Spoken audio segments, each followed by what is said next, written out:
The story, over 32,000 patients are waiting for critical surgery in Gauteng's hospitals. You heard it right. That is 32,000. Gauteng Health blames COVID-19, but doctors and other stakeholders say the department is in crisis. eNCA's senior reporter Silindelo Masikane shows us how many of the patients are now prisoners in their own homes. From cataract surgery to knee replacements and hernia operations, thousands of patients have been on waiting lists for months. Others have been waiting for years. In 2012, Boniswa Sibanyoni began experiencing pain in her lower abdomen. She was given pain medication, but her condition worsened. In 2014, X-rays revealed that her hip was damaged and would need to be replaced. Before the doctor began an X-ray, he just literally said, "You are too young, why are you here? I'm not going to operate you." But cool. In 2019, Sibanyoni was told she would have to wait until 2026 to be operated on because of how long the waiting list is.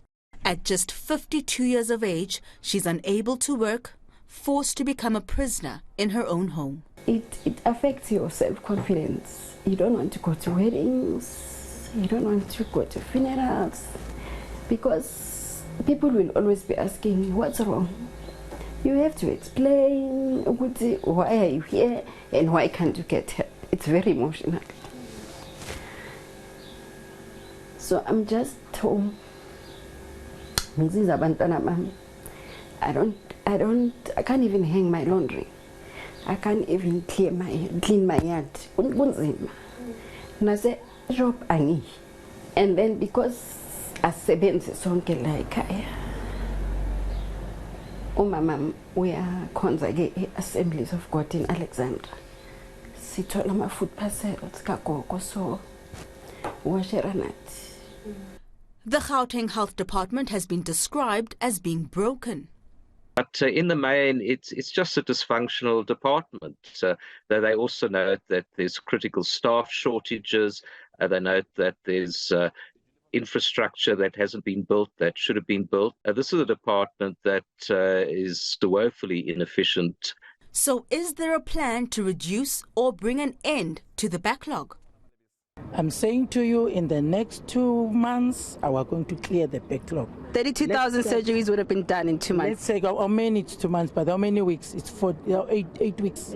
Let's go for 8 weeks in those minor ones. The difficult ones, I'm going to come to you and say these ones, this is where we didn't get this, and we will get it when. Every area where in the 8 weeks we are unable to do, I will tell you that what are the reasons that made us not to do that one. As I'm saying, there are those that will be difficult for your knee replacement, for your hip replacement, that will need a specific process that must be done. That's quite a commitment from the MEC, but realistically, can the backlog be addressed in 8 weeks? That is impossible. That is a wish. I hope they can do it, but it's impossible. The best thing, they must employ more staff, more doctors, bring all the equipment back, and load shedding, electricity, not there. Most of the hospitals are dark. Air conditions are not working. So how are you going to finish in a month? You can't do operation under the tree. Many patients like Boniswa have lost hope in ever getting the surgeries they desperately need. Until she receives a call telling her she's made it to the top of the backlog list, Boniswa continues to live in agony. Silindelo Masikane, Johannesburg.